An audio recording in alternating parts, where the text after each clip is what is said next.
combattant. Entre Kagame et Fachi, Nani Akoshima, Nani Akotomo, la Moussou Nikolo. Fachi a lobby boy. Comme Kagame a Sakani Nangai, si le plan médiatique, parce que porte-parole à Kagame et Zali Matefa.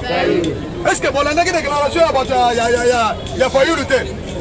Alors, Kagame est aboté, vous avez provoqué Pamba, vous avez Sakana.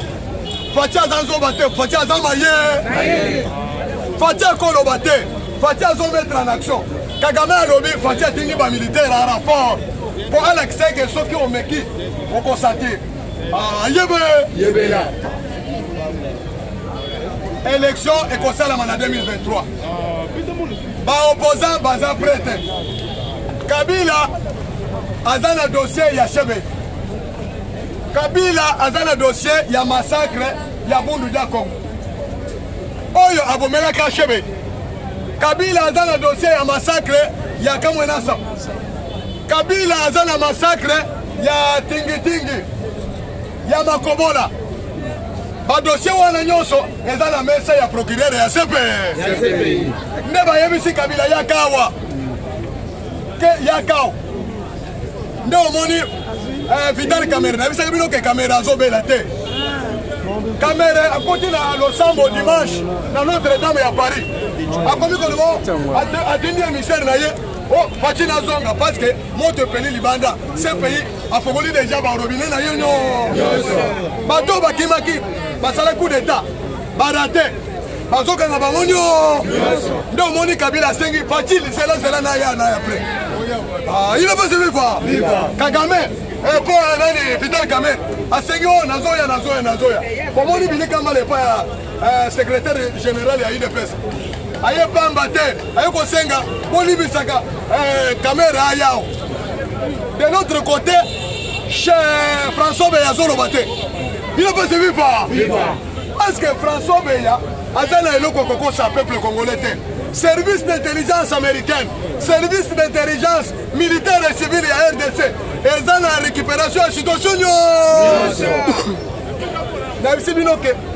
Semaine, au moment où on a couvre-feu, vous savez qu'on s'allume. Ce qui est na télévision, police à Zalakiwan. Bolanda qui Sylvano Kassongo Zalakiwana, quand on va passer ce message. Alors, Tolongoli couvre-feu pour la maladie. Mais situation vous sous Ah, yébé. Sécurité au Salema. Bakokanga bato nyonso basala coup d'état. Comme ils ont raté, bato wana baza bato ya basambisa bango ba condamner bango parce que balinga qui va mettre le pays en péril. Il ne peut pas se vivre. Bazongi si pays na sima. Jusqu'alors, malgré que Denis Kadima a pensé qu'il a déjà fait de route. Alors, il va contrainte des alliés, contrainte politique, contrainte sécuritaire. Contrainte sécuritaire, on a un coup d'état manqué. Alors, que je vais tenir les élections. Ceux qui contrainte financière, le gouvernement peut s'y monter. Élection que ça le matin. Mais quand Simbongo, on va checker déjà pour la CENI. 21 millions de dollars. Balancer première phase. Na minute appareil nyonso oyo ya seni et baby na brouillage ya coup d'état. Ah, il ne peut pas vivre. Makama coup d'état et baby si ba problème nyonso. Nde bazo tuna chana ni François Beya azo répondre te. Na minute Paul Kagame aza visé. Kabila aza visé. Moïse Katumbi aza visé. Vital Kamere aza visé. Ambongo aza visé. Pour le makamo ya coup d'état. Adolphe Muzito na Martin Fayulu bazalaki na coup d'état. Basi bakaboli ba poste nyonso. Ah, il ne peut se vivre. Kabunda ne mener la bangote. Meilleur joueur. Paul Ngega peut se bangote Tshisekedi hier. Tango bomona ki Kabunda azobunda na ba JR ezalaki pamba te. Ah, il ne peut se vivre. Est-ce que pourquoi bomoni bagarre de la République basali marche? Bagarre de la République basali marche pamba te. C'est un message à Kolakisake. Même ceux qui vont faire des baza complices. Mais biso tous armées mounene spécialisés, il y a chef de l'État. Il y a commandant suprême des forces armées congolaises. c'est-à-dire 5000 otamboliao mosusu eza na Katanga mosusu eza na Est mosusu eza na Bakongo mosusu eza na Équateur toloba te bagarde républicain bango moko ils sont capables de mener une guerre et gagner cette guerre là parce qu'ils sont bien équipés, ce sont les commandos. Ils ne peuvent se vivre nde yango tozobisa bino boye carte oyo baaméricain bayaki nango ezalaki yake Tshisekedi asala kaka de mandat asilisa de mandat mais vu comportement ya mabe ya catholique ya Union européenne ya bachinois ya barusse baaméricain bachange carte balobi ke tokozwa moto lisusu lokola Tshisekedi te pour développer la République démocratique du Congo. Nde balobi que ils vont donner tous les moyens possibles pour ya banana et si là. 10 000 km à rail pour relier la RDC tout entier et si là. Projet à 145 de territoire et ça la nini. Il ne peut pas se vivre. Balobi bazo kene na Tshisekedi jusqu'à 2032. Il ne peut pas se vivre.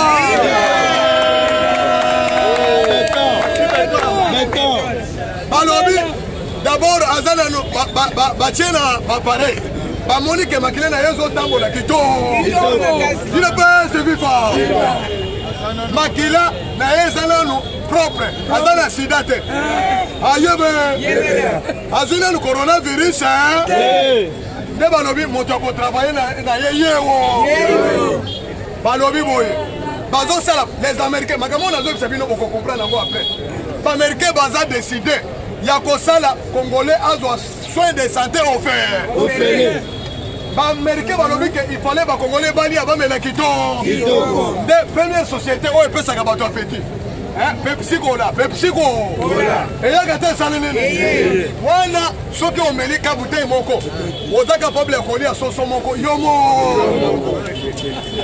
soso ya 10 kg yomo il peut se vivre nana zo bisabino bokondima parce que matière azo bisabino tant on a bisabino que kabundo bozo mono aza très monene azo distraire bis le loyo 26 dépôt ya minerai na Katanga azo futa taxe te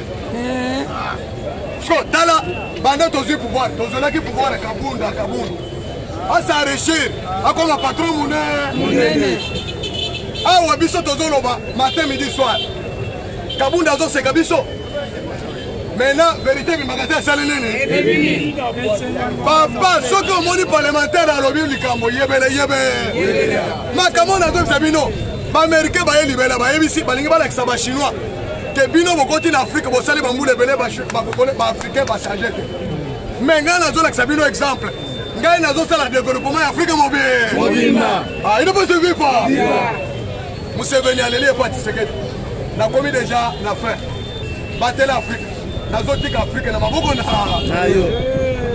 il ne peut se vivre pas papa baaméricain soki baponi moto aza shérif Mobutu asalaki combien d'années na pouvoir? 32 ans. Nalobi Mobutu asalaki combien? 32 ans. Bokomona ndenge 32 ans ezo salema. Parce que ba Congolais bango moko ba ko gérer. Ba Zaïro ba boya kit. To boya élection. Ils sont kaka bulletin vert. Ezali boyete. Parce qu'à cette époque, Mobutu n'était pas dictateur. Mais avant qu'on sait le peuple congolais misala mala. Ezali boyete. Sécurité na mboka ezalaki. Ba Congolais ba manda ko lia bien. Bazo futa ma bien. La société est à la Kébélé. Na minute tozona bana bino, Tshisekedi azo réhabiliter ba société na bisonyo.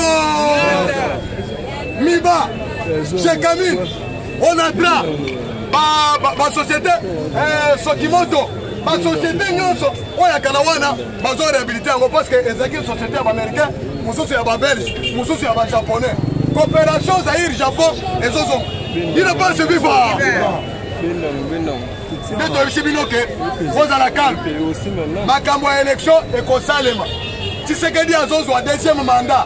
Après deuxième mandat, tu peux changer la constitution, tu adapter la constitution dans la réalité du terrain. Parce qu'avec la constitution, tu as Congo est se développer. Avec la constitution, tu as Congo est comme un pays émergent. Et Sengeli va adapter, va changer la constitution.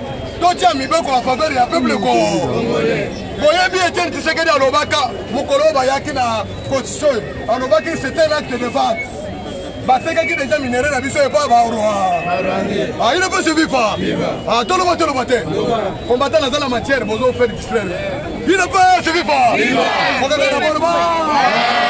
kaka d'abord awa le 18 du 16 au 18 yama oyo réunion monene ya Nyoro mpe ezalaki babengaki Fatiake karte ezalaki nini mbele bale sur coup d'état président oyo alingaki azala intérimaire baati lukwebo alingaki korepresente RDC na sommet wana maintenant sommet wana biti nango eza nini esengeli minere na biso ya este to partage na bapays voisin na biso c'est-à-dire Balkani. Balkanisation. Selon les services de renseignement congolais et de nos partenaires, si les informations et que Réunion Wana, les dessous de la carte, c'est balkanisation de la RDC. Faut-il à dénicler à lobby boy. Il n'a pas suivi fort. Et donc, on est coquille comme ça le matin, mon colomoko. Maintenant, on va s'arrêter pour mailler. Maintenant, Fatia Zokendete a doté la première ministre à représenter la République démocratique du Congo. Quand elle est là qui boye, mais le Fatia a qu'un réunion wana, balinga qui va bloquer. Au Kozonga na Congo, avant Ozonga, il faut le baquet, ton partager Congo. Ou bien ton partager minerai à Congo. Des fois, béton, alignaki a cédé parce que les gens que ceux qui ont été tous à la coup d'état. Parce que le coup d'état, il y a à la Bruxelles. Parce que réunion, il y a dit ça, il y a une africaine, le parti alignaki a son gâté. Alignaki est directement dans l'Union européenne et la Belgique. Des places, il va comploter ma cambo à son gâté. C'est pourquoi, quand on précipite le retour, Boyoki François Beyazo, il savait que Kozong en a noté, situation est allée ma belle. Il ne peut pas se vivre. Est-ce que les Congolais vont diviser le Congo? Donc partager les minéraux de Bissona au Rwanda. Quand les années, Rwanda est le premier pays producteur, il y a coltan. Bissona les Congolais tout le monde, Rwanda est le coltan. Mais à combien de producteurs il y a coltan de... Ah, on est dans le Chabino Boy. Allez, on est état de siège. Rwanda a produire 26 000 tonnes. C'est-à-dire 26 000 kilos. Maintenant, il y a 2021, il y a état de siège depuis le mois de mai. Ah, on a dit que Rwanda n'a produit que 150 tonnes. Il ne peut se vivre. Pas multinational, pas européen, pas chinois. Oh, bah, c'est là qu'il a ce wana. Bah, lobby que c'est un tout moment, c'est que pour récupérer les minéraux, il y a la République démocratique du Congo. Mais tout le monde, le peuple congolais a distrait. Tout le monde, le peuple congolais a distrait. Attendez qu'un foufou, attendez qu'un piodi, la bouteille à Masanga. Mais ma camomine les autres salema. N'a vu ça que Fatih Beton est venu libérer l'indépendance économique et l'indépendance politique. Il y a solo. Fatih c'est pour vous dire. L'économie de Bichon, pendant 1960, ils allaient pour l'intérêt du peuple congolais. Mais Fatih aïe, à lobby le peuple d'abord. Fatih ne pouvait pas réussir le peuple d'abord s'il n'était pas entouré de partenaires puissants comme les États-Unis. Maintenant, Amérique, Fatih Beton et Bissebo, nous sommes en partenariat privilégié. Gagnant. Et le comme américain va jouer, les Congolais peuvent. Moto a touché le Congo, a touché les États-Unis. C'est pourquoi mon ambassadeur Mike Hammer et Amérique. C'est bien. Pour les bateaux, ils ont rêvé que pour renverser le régime, il y a eu des pestes.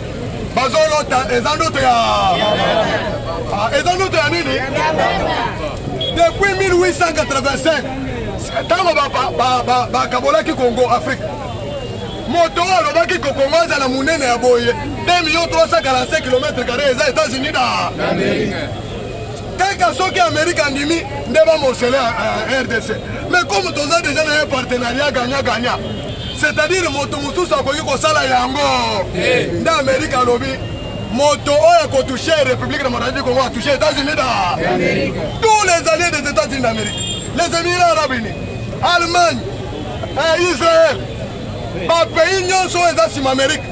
Eza déjà sima ya République démocratique du Congo. Sous leadership ya Fachi Beton. Nde ba président wana ba yebisi Amérique ke oyo moto to suite. Parce que batie mémoire ya Félix na ordinateur. Ba Moni il est plus que son père. Il peut diriger même le monde mobile. C'est pourquoi tant ba kei na COP 26 ba lobi ke Fachi est solution du monde, de l'humanité. Solution de l'humanité. Balobi que pendant tozo ba diplomate, dans le tozo moto, diplomate ne collaborer. Fachi a réussi là où tout le monde n'a pas réussi. Il y a pour réunir les Arabes et les Occidentaux. Tout le monde. Les Lois, Égypte, Maroc, tous les pays arabes, Bazashima, États-Unis, c'est-à-dire qu'il n'y aura pas encore la guerre mondiale. Il n'y aura plus encore la guerre mondiale.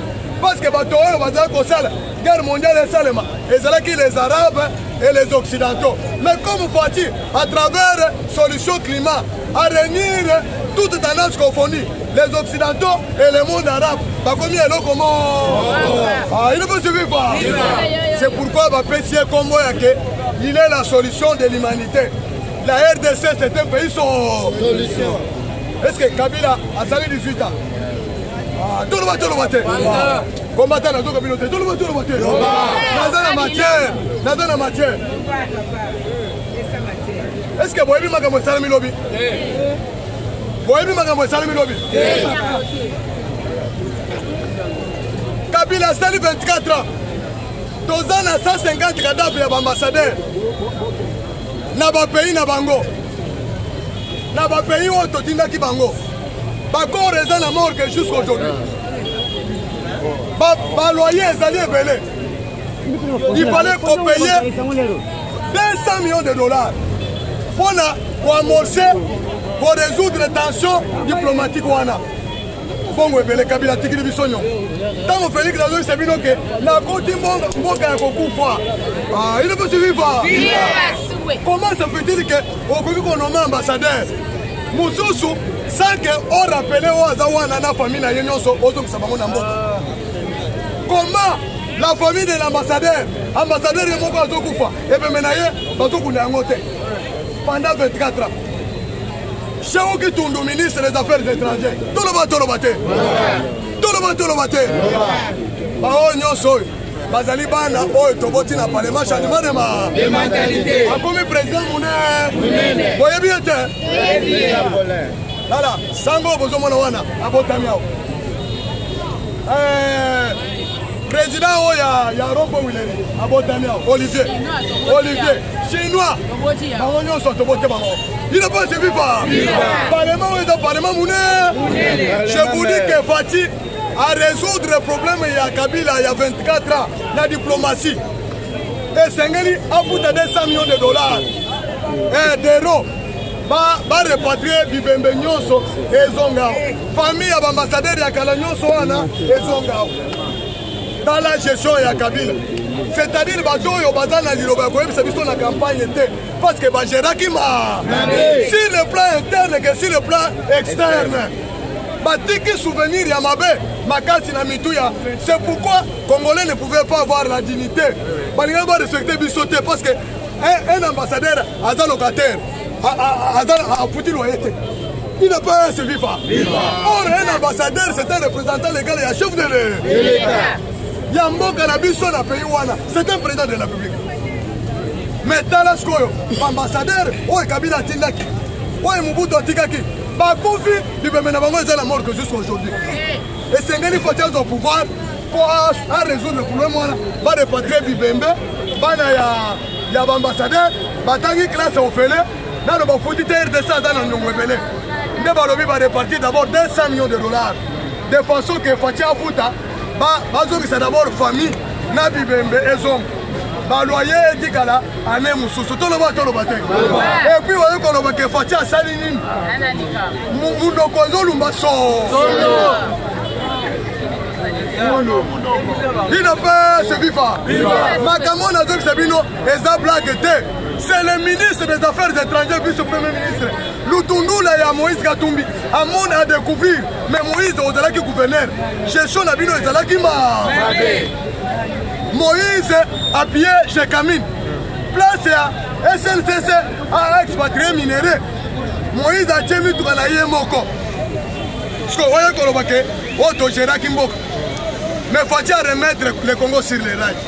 Nde yango balingi bakomaye parce que bamindele bakondimate moto azo travailler pour l'intérêt du peuple congolais. Mais au moni congolais akei kofinga afingi Tshisekedi. Toloba te. Ah toloba te.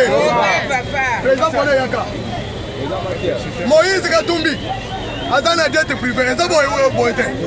Ah congolais comment t'as bon répondre? Moïse Katumbi azana dette privée te.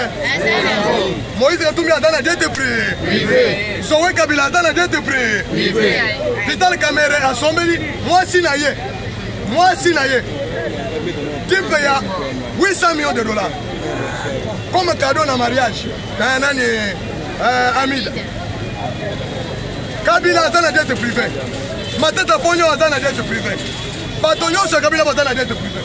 Comment se fait-il que bazo somela américain, bazo somela Félix kamwa dit pour mouke ya 50 000 dollars malgré les blindés et za na mbuzu. Ba Congolais ba komi kolobote azo sala bourgeoisie. Baza bandoki mine.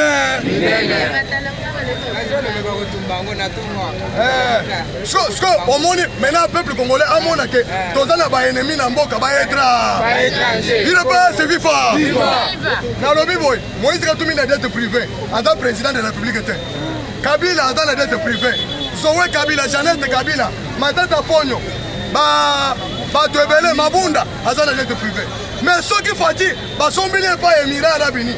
Blindé oyo ata obeti munduki ekobeta te eza na 3 pine. Soyo fati asumbi na wenzi. Il ne peut se vivre. Boko sala nini? Combattant bolo magasi boko sala nini? Boko sala nini? Ba américain ba lobi ko meza boy. Tokotinda hélicoptère. Fati akobana kotambola na ba hélicoptère ba ene. O sagani ale abwaki biloko.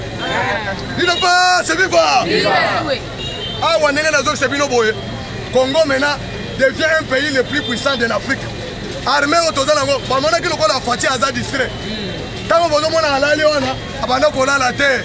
Formation ezalaki en cascade ya ba commando congolais. Yebe. Soki bamona ki ba spécialiste américain babanda ko yao. Babanda ko ya pamba te. Babanda ko ko pesa matière. Na bato bazaki na centre de formation. Maintenant tozi bato bakokota tina ndako ya Kagame, bazui Kagame na mwasi na ye, bayena bango awa. Tina cité de l'eau. Entre temps tozi Robert comme au Rwanda, tochie na mutu ya Rwanda. A comme apprêter ayeba pour jour ya IDPS. Mais ba Congolais ba ole la kama musale ya lutu. Donc les peuples d'abord papa etina lobaki yango to do kende wa. Merci monsieur journaliste. On salue bien pour nous rappeler ba Congolais. Lelo ezali journée monene. La date de création ya IDPS. Lelo IDPS pendant sa création a sali 40 ans. À ne pas confondre des partis mallettes. Ouais, basalaki pour la circonstance. Ouais, ezali parti basalaki yango pour la lutte ya libération ya peuple congolais na bumbu ya ba occidentaux. Pour la lutte ya ko libérer peuple congolais à réjouir na propre richesse aux ambassades la ye. Nde yango IDPS abundaki. Non pas pour les intérêts des individus, mais les pour l'intérêt personnel. Les lois de PES ont le pouvoir depuis Kala. Par coup d'État, par négociation, jusqu'alors. Mais ceux qui vont mourir, les lois ont fait 40 ans. Mais l'IDPS a un règne à pouvoir il y a 3 ans. Ça doit vous dire beaucoup. C'est-à-dire c'est un lutte noble. Ouais, Tobundi, il y a non-violence. Toboy Kozomanduki. Toboy Kotia Makila Bakomole Nase. Le col Bakomole Moussous Batiak. Les lois Batikini Bisso. Souffrance. Nous sommes le peuple congolais pour s'en sortir. Les lois, l'IDPS, bon, le but que tu dis pouvoir, tu salis déjà 3 ans, non, tu salis de l'autre côté. Non! C'est-à-dire, le trou est là qui mounen. Ma belle est au tien pour la cause pas trou. Et ont eu canadé parce que ça dépend de la profondeur et la trou est là qui mounen. Ah ouais, Congo est là qui mbokate.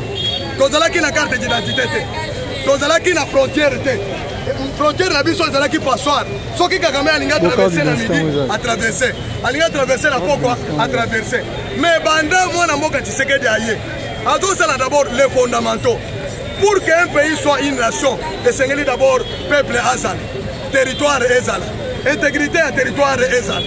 Nde yango président Félix Tshisekedi azobunda d'abord pona kopesa image ya mboka ezala mboka oyo bato nyonso ayebi ke soki na traversao nakoti na mboka ya bato. Soki nakei na mboka ya bato nakoki koexploiter minerai en désordre te. Nde président Félix Tshisekedi azodresse d'abord mboka. Institution nyonso ezalaki inféodé.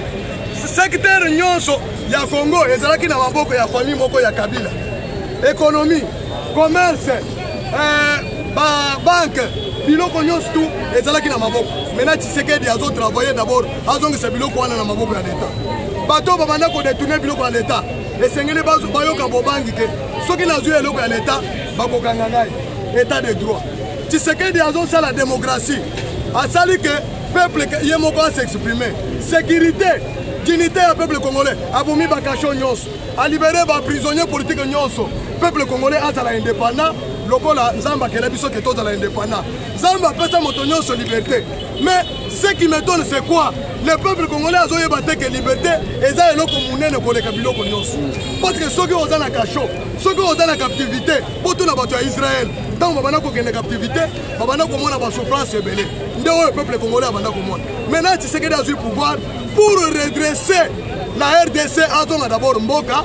Peuple congolais a récupéré dignité na ye. Lelo Congolais a commis un passeport.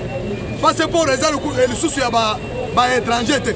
Eza ba ya ba mongote. Avec $80 on a la passeport. Pour tourner na Congo, eza le sous casse tête. Ce que on a $115 na yo, on a na Kasai, on a na Kindu, on a na Équateur. C'est-à-dire Tshisekedi a donné d'abord les fondamentaux. Peuple congolais a d'abord kitoko, amela kitoko. Pour biloko qui t'a pris, et c'est d'abord nzeleza. Et c'est un temps qu'on a désenclavé d'abord la RDC. Dès un moment, Tshisekedi dans 3 ans, a inauguré lancement des travaux à Port ya Banane. Parce qu'avec Port ya Banane, tokozwa biloko ebele ozouta na ba étranger. Ya biso pe kokende. C'est-à-dire ba engin minen, ba industrie minière de transformation et ba komemango na bateau, ba memakango na avion te, ba memakango na nzela mutuka te, na nzela rail pété. Parce que rail ezate en Afrique. Nde yango tozo bisabino ke dans 3 ans, Tshisekedi a fait d'abord les fondamentaux. D'abord donner le peuple congolais sa dignité. Un euro, c'est un instrument de pression. Des miens, des instruments de pression aux nationaux et les étrangers sont libres. Maintenant, est commis à l'inverse. Maintenant, aujourd'hui, les Congolais sont fiers d'être Congolais.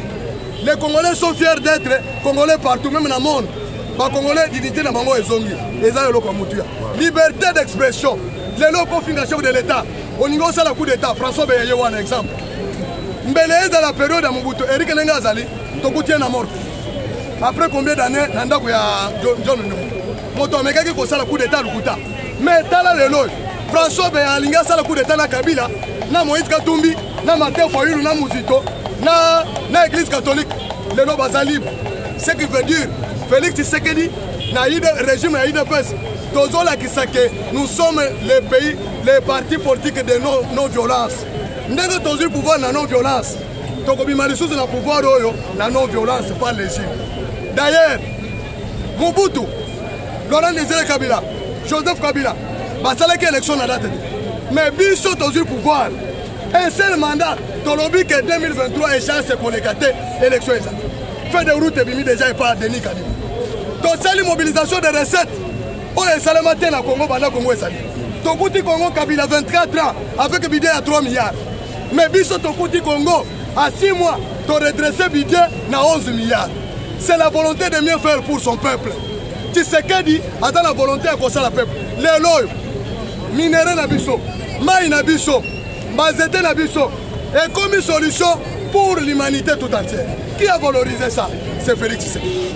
Diplomatie na biso, il y a eu des passes à travers Félix Tshisekedi et Fongoli Congo, bataillon soit comme on a Congo pour envier Congo. Les investisseurs sont en route pour venir investir. Bakinois, parce qu'il y a moyen de transporter, Bisepola, il y a Transco. Tant que Félix a vu, à 450. Bana Congo, il y a qui sont au mototé. Maintenant, comme on a la télévision. Tshisekedi a vu pouvoir, dans 3 ans, tout le monde saute au moto pour Kinshasa mobile. La réalisation est ça. Banzela Tolobate. le Congo est à Kinshasa. Non, le Congo est vaste. Nous avons 2345 km. Partout c'est le Congo. Banzélé Salem, courant et sali 50 ans. Sans qu'il y ait comme en Équateur. Mais Félix Tshisekedi a eu le pouvoir dans 3 ans. Le courant est dans la zone. Réhabilitation, infrastructure, société minière et Jekamine. Tozana Katia, Kosala, Ojefrem, Atelema, Bamiba et Telema, société minière et Nyos. C'est pour la première fois que le Congo ait son propre société minérale. Oyo et Salami l'écologie. Tozo et Sabinoke. Par réalisation, ils avaient beaucoup de choses toucher dans le Makambo. Panza papa, satellite sur la voyage Panza. Tozo le baboye. Par réalisation, Tshisekedi a sali. Ce qui te tient na Mboula ou Kabila sali. C'est-à-dire Tshisekedi a sali et béné. Tout ça la méthode comparative. Bon, Makambo to sali, pour comparer le Makambo Tshisekedi Kabila sali, na Mobutu sali dans 32 ans. Bisoto sali et belé dans peu de temps. D'ailleurs, pour votre information, Tshisekedi a eu pouvoir le mois d'avril, il y a un mois 2021. Tozalaki ko gérer la Kabila. Tozalaki ni na ba député, tozalaki ni na ba sénateur, ni ba gouverneur, ni ba assemblée provinciale. Nous avons géré le pouvoir avec 32 députés seulement. Qu'est-ce que Tshisekedi devrait faire? Tous les mandataires publics, Bazabatu Kabila. Tous les institutions, ils ont géré par les Kabila. Sécurité, armée, les généraux, Bazabatu Kabila format. Mais Tshisekedi a commencé bientôt là. Maintenant, il maîtrise l'état de siège. Pour tel comment vandaliser, les étrangers, les groupes armés étrangers, où ils allaient causer le terrorisme. Les lots la kimete, les lots ils sont en débandade. Grâce à la vision de Tshisekedi pour 3 ans seulement. Mais qu'est-ce que Kabila faisait pendant 18 ans? Mais l'effort où Tshisekedi a sali dans 3 ans. Mais le Kabila Salango, les lots, guerre c'est fini. Parce que lui-même était militaire. Tshisekedi c'était civil. Est-ce que vous avez la comparaison? Les lots, Tshisekedi a sali effort. Koboto la imperium, souveraineté à Moka, dans ma boka y l'église catholique, dans l'église protestante. Pour tout le monde, histoire de mon était. C'est-à-dire depuis l'étape coloniale, les lots, Kassavou Bouakoufa, le premier président congolais, Azalaki valorisé, tant que Tshisekedi a eu pouvoir dans 3 ans. Les lots, Joseph Kassavou Bouada et Rona. Les lots, Patrice Emery Lumumba, Banda Koufa, le père de l'indépendance, Afrique mobile, moment de mobile. Les lots, Tshisekedi a eu pouvoir dans 3 ans seulement, à Saliville, au nom de Patrice Emery Lumumba. Les lots, prophète Mounene Simon Kimbangu, alobaki l'histoire du Congo, alitaki pour l'indépendance. Les lois qui valorisent, les lois tiennent à rail à cordon, il y a un héros national. C'est pour vous dire que Tshisekedi a travaillé plus que ceux qui l'ont précédé. Ceux qui ont passé l'état, mandat de sécurité, bilan on a deux salles, dans la négociation, il y a tika, bilan ils ont moulé. Ceux qui n'ont pas de salaire, gratuité de l'enseignement avec le ministre Tony Mwab.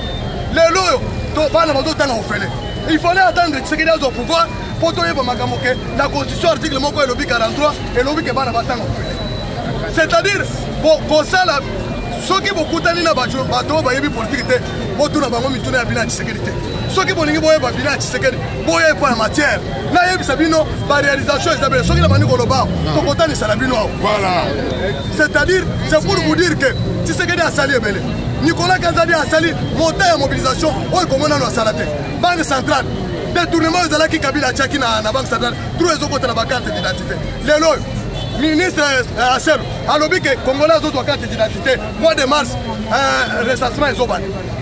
Il fallait attendre Tshisekedi au pouvoir. Kabila a la Kabana au Salani. Les étrangers sont à Longwe. John Numbi à Longwe. Kalev Mutomba à Longwe. Mabunda à Longwe. Rouveroi à Longwe. Tout puissant sur Kabila. Bakimi Tamouamba. Bakimi Congo, grâce à la politique et à le peuple d'abord. Les Congolais d'abord. C'est-à-dire le peuple congolais, vous devez avoir du respect envers le régime de Tshisekedi, envers le régime de l'IDPS. Pour ce pays-là, Général Kabouya. Aujourd'hui, règne à pouvoir parce que nous étions déjà infiltrés. Augustin Kabouya, Zongi Saïd de Pes Kagayete, Tshisekedi wa. Tshisekedi de Pes est comme un parti fort. Toboïba, association, coalition. Maintenant, Tozo c'est un moto à ligne pour contre le régime.